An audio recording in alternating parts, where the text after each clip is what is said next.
नमस्कार साथियों। तो द मिशन क्लासेज के ऑनलाइन प्लेटफॉर्म पर आपका हार्दिक अभिनंदन, हार्दिक स्वागत है। मैं आशा करता हूँ आप मस्त होंगे, स्वस्थ होंगे और अपनी पढ़ाई को बेहतर कर चुके होंगे। तो मिशन क्लासेज आपके लिए लेके आया है आज राजस्थान के भूगोल का एक नया टॉपिक, जिसमें काफी बच्चों को प्रॉब्लम होती है कि सर नदियां याद नहीं होती। हम पढ़ा रहे हैं यार, याद कैसे नहीं होंगी। चलो पढ़ते हैं। राजस्थान का अपवा तंत्र। देखो भाई, टॉपिक है अपना राजस्थान का अपवाह तंत्र। ठीक है भाई, राजस्थान का अपवाह तंत्र। सबसे पहले बात आती है कि श्रीमान जी ये अपवाह तंत्र होता क्या है, इसकी परिभाषा क्या बताएं हम। तो देखो, मान लो बेटाओ कि ये एक मुख्य नदी है। कैसी नदी है भाई? मुख्य नदी।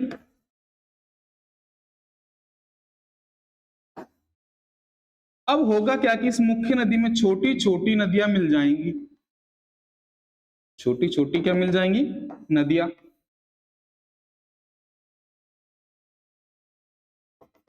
इन छोटी छोटी नदियों को बोलेंगे हम सहायक नदियां। सहायक नदियां। तो देखो, जब ये छोटी छोटी नदियां इसमें मिली है तो जालनुमा संरचना का निर्माण हुआ या नहीं हुआ है ना। तो जब मुख्य नदी में छोटी छोटी सहायक नदियां मिलकर एक जालनुमा संरचना का निर्माण कर लेती है, उसे हम क्या बोलते हैं? राजस्थान का अपवाह तंत्र बोलते हैं। राजस्थान टॉपिक पढ़ेंगे तो राजस्थान का हो जाएगा। ओबियसली क्या बोलेंगे भाई? अपवाह तंत्र बोलेंगे। ठीक है। अब देखो, जो राजस्थान का अपवाह तंत्र है बेटाओ, राजस्थान का अपवाह तंत्र कितने प्रकार का है? वो है 3 प्रकार का। कितने प्रकार का है? 3 प्रकार का। ठीक है। नंबर 1 हो जाएगा अंतः प्रवाही नदियां।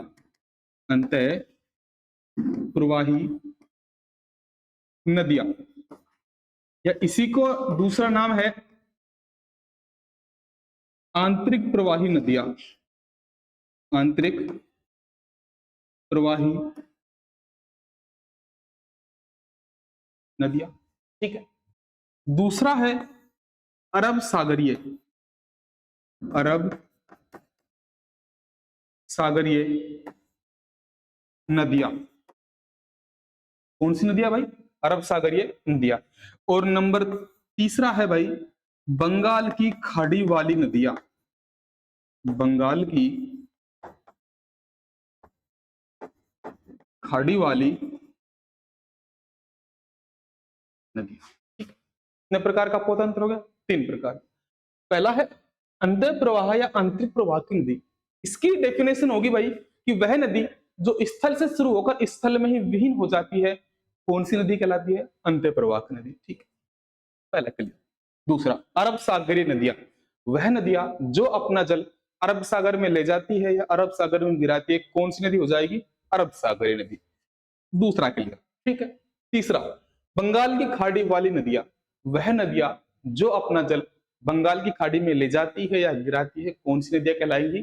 बंगाल की खाड़ी वाली नदियां। क्लियर भाई? तीनों क्लियर हो गए। ठीक। नंबर 1 पे पढ़ेंगे हम कौन सा?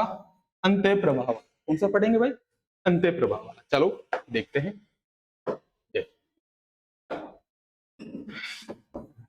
टॉपिक है अपना अपवाह तंत्र। 1 मिनट।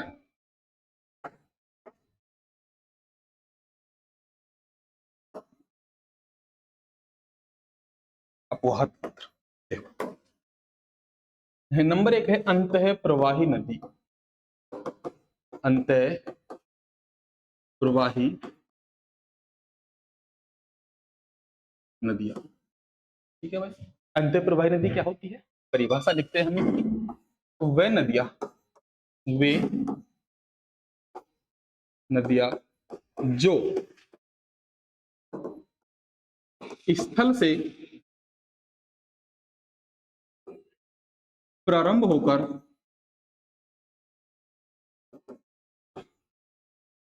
स्थल में ही विहीन हो जाती है।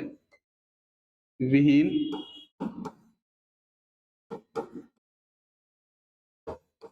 हो जाती है, अंतः प्रवाही नदियां कहलाती। वह नदियां जो स्थल से शुरू होगी और स्थल में क्या हो जाएगी, विहीन हो जाएगी। तो अंतः प्रवाही नदियां कौन कौन सी है सर, उनके बारे में थोड़ी सी जानकारी ले ले हम। तो अंतः प्रवाही नदियों की याद करने की बेटा एक ट्रिक है। क्या है भाई ये ट्रिक? ट्रिक है बेटा, घर में काका रूपी सास। ट्रिक क्या है भाई, घर में काका रूपी सास। तो देखते हैं इन्हें हम।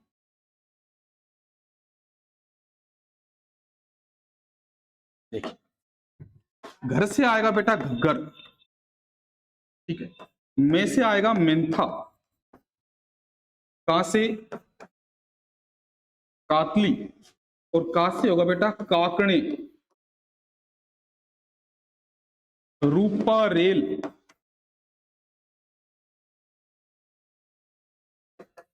और साबी, ठीक है। इनके अलावा और है, जैसे रूपनगढ़,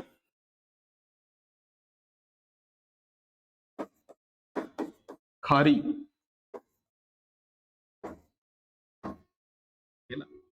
ये कौन सी नदी है, ये नदियां है अपनी आंतरिक प्रवाह की नदी, ठीक। पहली नदी कौन सी पढ़ाई है मैंने, घग्गर। कौन सी पढ़ेंगे पहले हम, घग्गर नदी हम पढ़ेंगे। चलो भाई पढ़ते हैं। देखो, पहली घग्गर नट,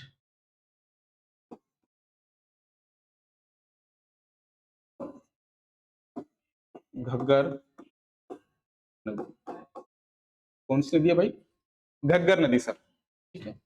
देखो भाई, जो घग्गर नदी का उद्गम है ना, उद्गम, उद्गम, सर उद्गम किसे कहते हैं, उद्गम बेटा वो होता है जहां से नदियां प्रारंभ होती है, जहां से उसकी शुरुआत होती है, वो क्या होता है, उद्गम। तो इसका उद्गम है बेटा शिवालिक पर्वत, शिवालिक पर्वत, कालका पहाड़ी, कालका पहाड़ी, जो कहां पर है, हिमाचल प्रदेश। शिवालिक पर्वत कालका पहाड़ी हिमाचल प्रदेश से क्या है, इसका उद्गम है। दूसरा टॉपिक आता है मुहाना, मुहाना। सर अभी मुहाना क्या है, मुहाना वो होता है बेटा जहां पर नदी समाप्त होती है, ठीक है। तो भाई इसका मुहाना है फोर्ट अब्बास, फोर्ट अब्बास, जो कहां पर है, पाकिस्तान। फोर्ट अब्बास पाकिस्तान में क्या है, इसका मुहाना है। मुहाना मतलब सर वहां पे जाकर क्या हो जाती है, समाप्त हो जाती है। अब इसके बारे में हम थोड़ी सी डिटेल से पढ़ लेते हैं, तो देखिएगा आप।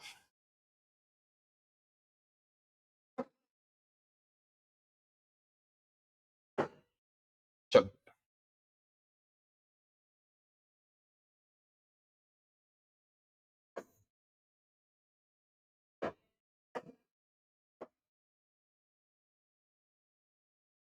देखो, यहां से एक नदी निकलेगी, चलो ये नदी बेटा यहां से निकली, थोड़ा ध्यान देना बेटा, और भाई यहां पर आ गए।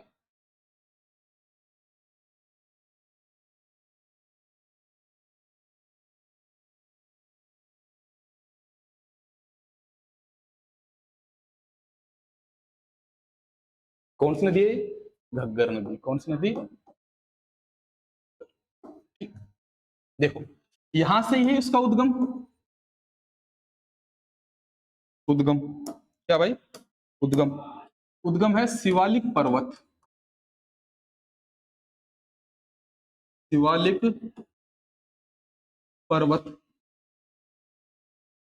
कालका पहाड़ी, कालका पहाड़ी, जो कहां पर है, हिमाचल प्रदेश। शिवालिक पर्वत कालका पहाड़ी से क्या है, इसका उद्गम है, ठीक है। और कहां तक जाएगी भाई, यहाँ फोर्ट अब्बास, फोर्ट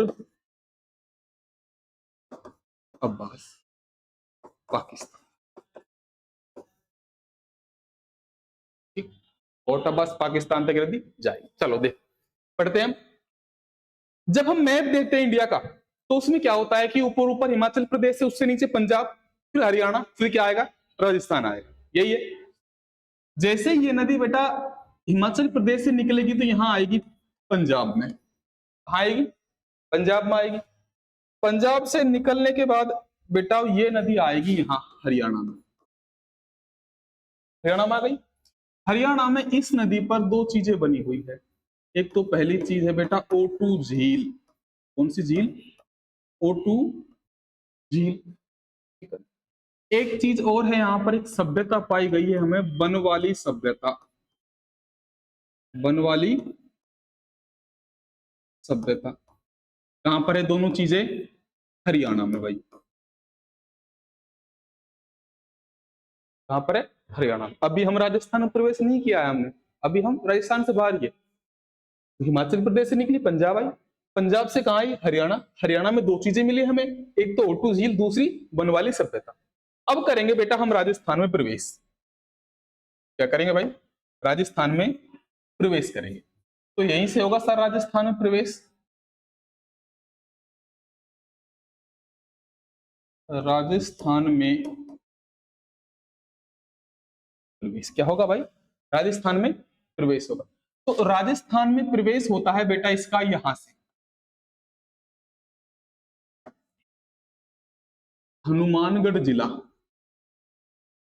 कौन सा जिला? हनुमानगढ़ जिला, टिब्बी तहसील, टिब्बी तहसील, और गांव है बेटा तलवाड़ा।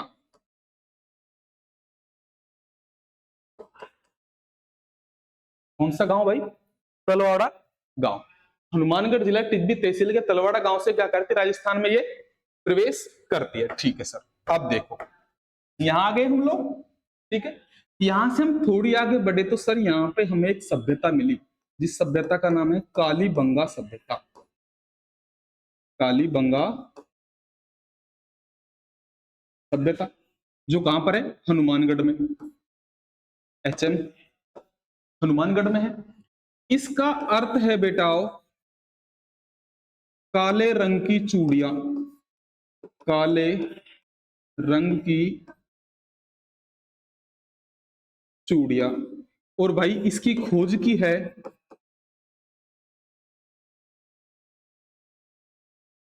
अमलानंद घोष ने। किसने की है खोज? अमलानंद घोष ने इसकी खोज की। किसकी? कालीबंगा सभ्यता की। थोड़ा आगे और चले हम, इसी के जस्ट समीप एक सभ्यता और पाई गई बेटा, जिसका नाम था पीलीबंगा सभ्यता। पीलीबंगा सभ्यता। कौन सी सभ्यता मिली हमें? पीलीबंगा सभ्यता। सर कालीबंगा के समीप है तो हनुमानगढ़ में ही होगी। जी भाई बिल्कुल हनुमानगढ़ में है। इस सभ्यता को बोलते हैं कालीबंगा की छोटी बहन। कालीबंगा की छोटी बहन, इस सभ्यता को बोलते हैं कालीबंगा की छोटी बहन। पीलीबंगा सभ्यता को बोलते हैं भाई हम कालीबंगा की छोटी बहन। ठीक बेटा। थोड़ी आगे और चले, यहां आके हमें एक दुर्ग मिल गया। क्या मिल गया भाई? एक दुर्ग मिल गया भाई। इस दुर्ग का नाम है भटनेर दुर्ग।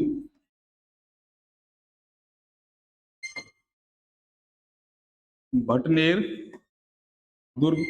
और भाई इसका निर्माण करवाया था भूपत भाटी ने। निर्माण किसने करवाया था? भूपत भाटी। ठीक है, भाटी शासक था एक, भूपत भाटी ने इसका क्या करवाया भाई? निर्माण करवाया। ठीक है।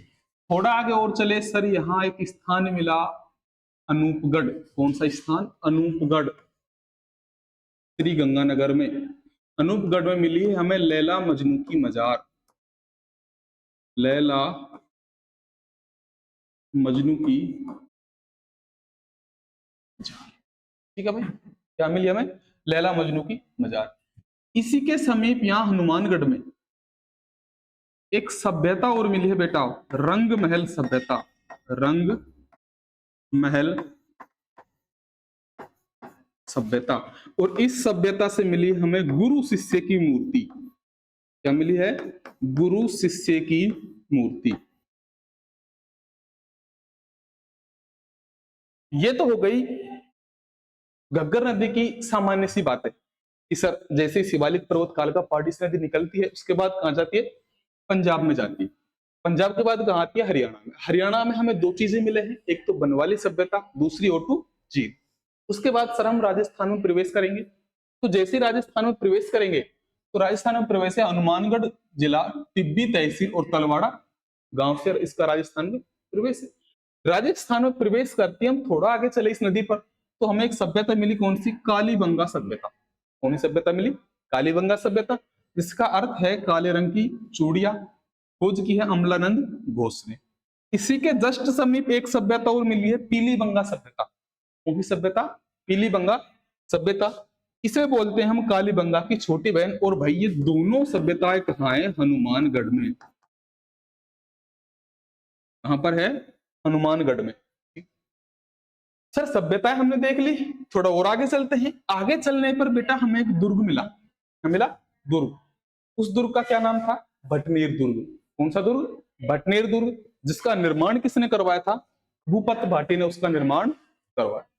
ठीक है भाई, थोड़ा आगे और चले, अनूपगढ़ में पहुंच गए हम। अनूपगढ़ में पहुंचते हमें मिली वहां पे लैला मजनू की मजार। लैला मजनू की मजार कहां पर है?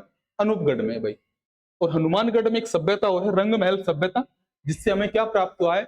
गुरु शिष्य की मूर्तियां प्राप्त हुई। तो भाई ये समझ आ गया। चलो आगे बढ़ते हैं।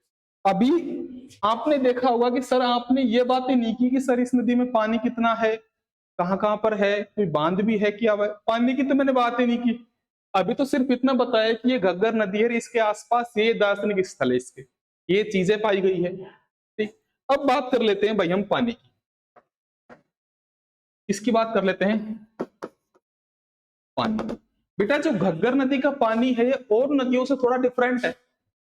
डिफरेंट मतलब सर यहाँ पे क्या पानी की जगह दूध बहता है? नहीं भाई, दूध नहीं बहता यहाँ पे। यहाँ पे बहता तो पानी है लेकिन उसका तरीका अलग है थोड़ा सा। कैसे है सर अलग? देखो, इसका पानी बेटा 3 स्टेप्स में बहता है।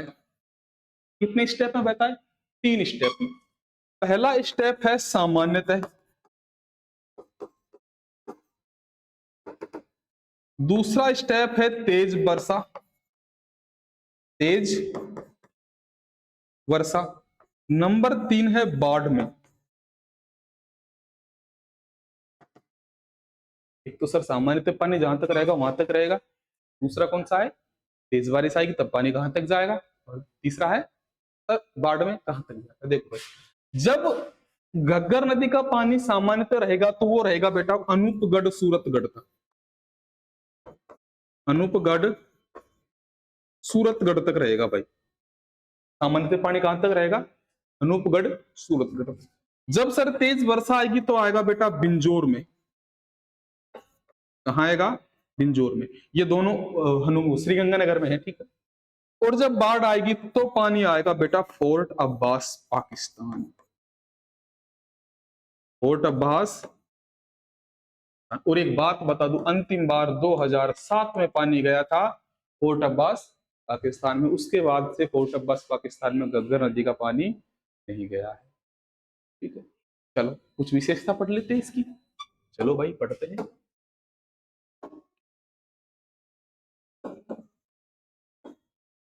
घग्गर नदी की विशेषताएं।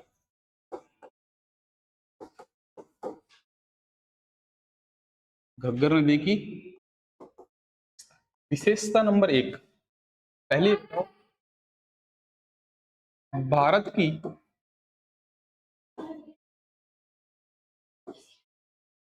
अंतः प्रवाह की सबसे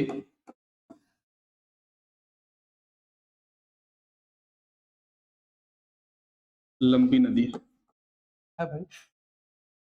कि भारत की अंत्य प्रवाह की सबसे लंबी नदी कौन सी है? घग्गर है सर। ठीक। विशेषता नंबर 2, उद्गम कहां से बताया था मैंने इसका? हिमाचल प्रदेश से बताया था, शिवालिक पर्वत काल का पहाड़ी से। तो विशेषता दूसरी बन गई हमारी कि हिमाचल प्रदेश से, हिमाचल प्रदेश से जल लाने वाली जल लाने वाली राजस्थान में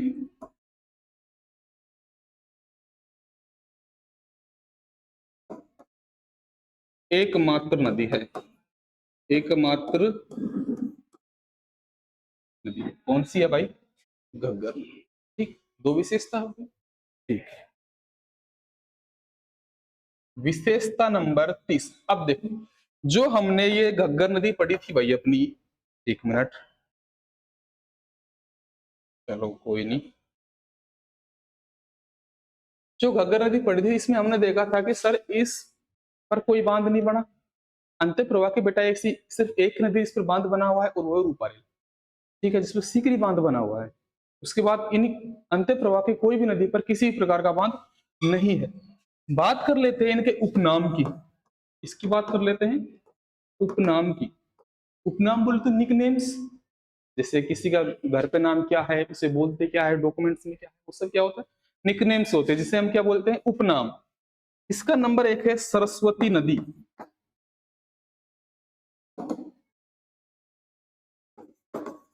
पहला नाम क्या है? सरस्वती नदी। नंबर दो मृत नदी। मृत नदी। नंबर तीन द्वेषवती नदी। नंबर चार पूरव का शोक। पूरव का शोक, ये क्या है इसके उपनाम? पहला सरस्वती नदी, दूसरा मृत नदी, तीसरा द्वेषवती, चौथा पूरव का शोक, या हम इसे राजस्थान का शोक भी बोल सकते। तीन। चौथी विशेषता, घग्गर एकमात्र नदी है। एकमात्र नदी है। कौन सी? अंत्य प्रवाह की।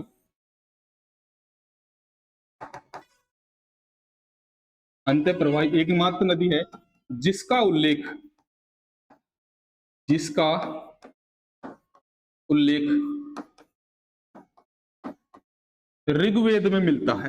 उसमें मिलता है भाई कि ऋग्वेद में मिलता है। घग्गर नदी का उल्लेख कहां मिलता है? ऋग्वेद में मिलता है। यह अंत्य प्रवाह की एकमात्र नदी जिसका उल्लेख कहां मिलता है? ऋग्वेद में मिलता है। ठीक है, चार हो गई। विशेषता नंबर 5, घग्गर नदी के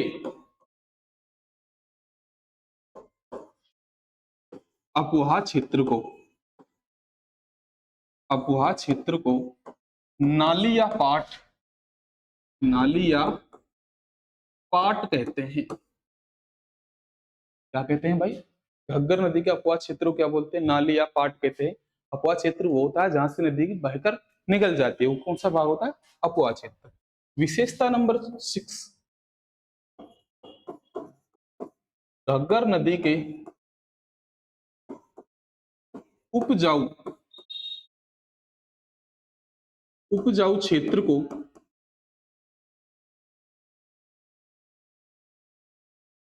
काठी या बग्गी, काठी या बग्गी कहते हैं। क्या कहते हैं भाई? घग्गर नदी को उपजाऊ क्षेत्र को क्या बोलते हैं? काठी या बग्गी कहते हैं। विशेषता नंबर 7, घग्गर नदी के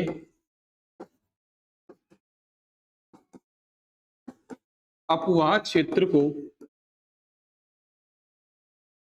पाकिस्तान में हकरा कहते हैं भाई। क्या कहते हैं? हकरा।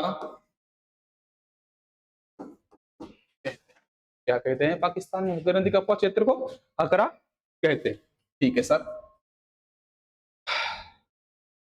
अब देखो बेटा, घग्गर नदी में एक समस्या है।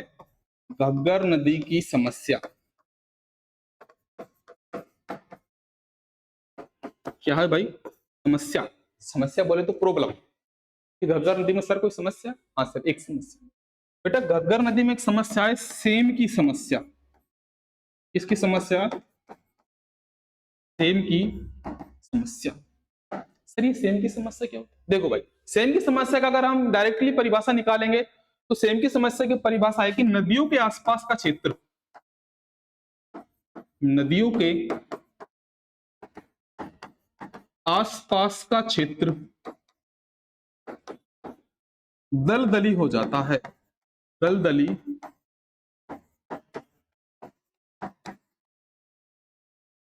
हो जाता है, उसे क्या कहते हैं हम, सेम की समस्या। लेकिन सर दलदली क्यों हो जाता है, वो भी तो बात, दलदली हो गया मान लिया हमने। चलो, होता क्या है कि बेटा जो घग्गर नदी के जल है, यहाँ पर कैल्शियम की मात्रा पाई जाती है। किसकी मात्रा पाई जाती है भाई, कैल्शियम। क्या पाया जाता है, कैल्शियम क्या कि जल के साथ मिलता है, और जैसे कैल्शियम और जल दोनों एक साथ मिलते हैं तो कैल्शियम नीचे जाता है, जल कहाँ रह जाता है, ऊपर रह जाता है। समझिए, मान लो कि ये नदी है, ये एक परत है, यहाँ पे क्या है, कैल्शियम, ऊपर क्या आ गया, जल आ गया। अब भूमि तो नीचे रह गई ना, जब भूमि नीचे रह जाएगी, बीच में कैल्शियम है, उससे ऊपर जल है, तो भूमि दलदली होगी या नहीं होगी, होगी ना। तो जल और कैल्शियम कारण भूमि क्या हो जाती है भाई, दलदली हो जाती है, जिसे हम क्या कहते हैं, सेन की समस्या। चलो,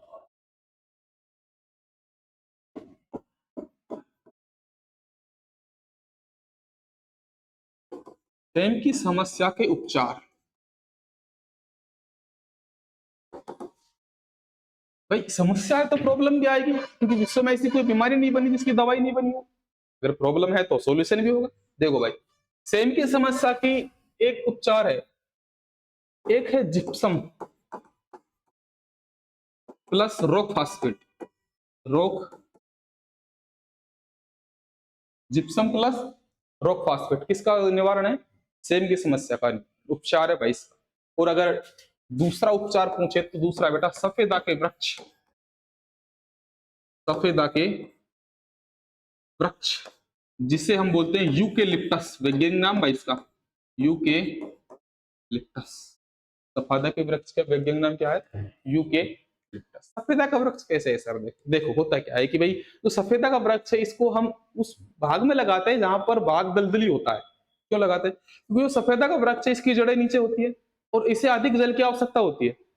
जब किसी को अधिक जल की आवश्यकता होगी, उसे हम दलदली भाग में लगाएंगे, तो ये क्या करेगा कि वहां के जो जितना भी जल है उसको अपने अंदर सोख लेगा और मिट्टी को जल रहित कर देगा वो। ठीक, पहले ही जड़ नीचे है, मिट्टी बंधेगी। दूसरा, पानी की से अधिक आवश्यकता होती है, तो ये सारे जल को सोख लेगा और मिट्टी को दलदली होने से बचा लेगा। इसीलिए बेटा इसे बोलते हैं पर्यावरण का शत्रु, पर्यावरण का शत्रु। क्यों बोलते हैं पर्यावरण को, क्योंकि सर मिट्टी वो जल की तो वैसी आवश्यकता होती है और इसको ज्यादा जल चाहिए, तो क्या बोलते हैं हम इसे, पर्यावरण का शत्रु बोलते हैं। ठीक है ना, चलो आगे बढ़ते हैं।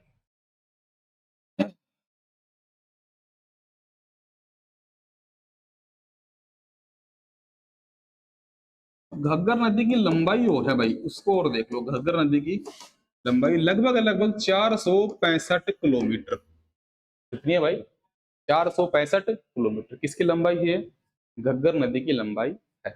और जो घग्गर नदी का अपवाह क्षेत्र है,